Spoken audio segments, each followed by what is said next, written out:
हम आपके सवाल का ही जवाब दे रहे हैं। विकसित भारत गारंटी मेरा को तो सीधा रोका सवाल है था कि राम आजीविका मिशन में नाम राम लेने का से नाम क्यों लेने से। परहेज कर रहे हैं राहुल गांधी। विकसित सीधा सवाल भारत था मेरा। गारंटी, विकसित आप भारत कह सकती थी गारंटी भूल फॉर गए, नहीं रोजगार आता एंड उनको राम का नाम आजीविका लेना। मिशन में।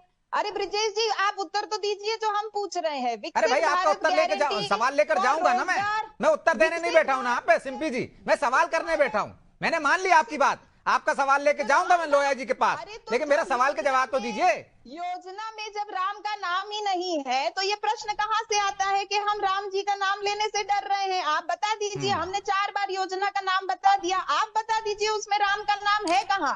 हितानंद शर्मा जी तो सिर्फ अपने आला ठीक कमान है। के सामने एक पॉलिटिकल माइलेज लेने का प्रयास कर रहे हैं, खुद को ठीक। हास्यास्पद आपने बना मतलब रहे सीधा हैं पूरे नकार ही प्रदेश दिया के कि राम का सामने। नाम ही नहीं है। तो लोया जी नहीं, वो कह रही बिल्कुल राम नहीं का है। नाम ही नहीं है उसमें, तो फिर नाम का नाम लें क्यों? और वो कह रहे हैं कि महात्मा गांधी से डर गए क्या आप लोग, जो उनको हटाना देख चाहते हैं।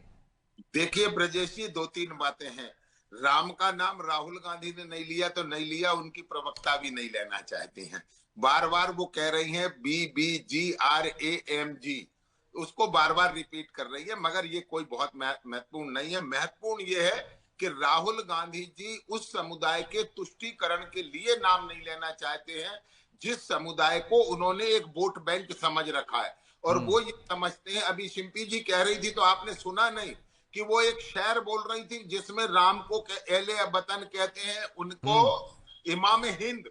तब भी आपको इमाम हिंद कहना पड़ रहा है, प्रभु श्री राम कहने में बड़ा भय है। मगर मैं एक बात कहता हूं, राहुल गांधी से पहले विश्वेश्वरैया कहते नहीं बनता था, फिर वो BBG राम जी योजना का नाम लेने से बच रहे थे या उनसे लेते नहीं बन रहा था। मगर जब लोगों ने कहा कि राम जी नहीं राम जी है, तो भी उन्होंने लेने से परहेज किया।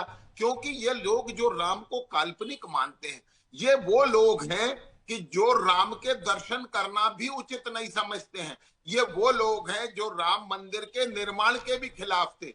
ये वो लोग हैं जो अभी महात्मा गांधी जी की चर्चा कर रहे थे। महात्मा गांधी जी के तो आदर्श ही राम थे, पूरे जीवन उन्होंने राम के आदर्श पर चलने की कोशिश की। और भारतीय जनता पार्टी का कार्यकर्ता हूं, हमारी पंच निष्ठा में यह शामिल है कि महात्मा गांधी जी ने जिस ग्रामीण भारत के उदय की कल्पना की थी वो हमारा विचार है।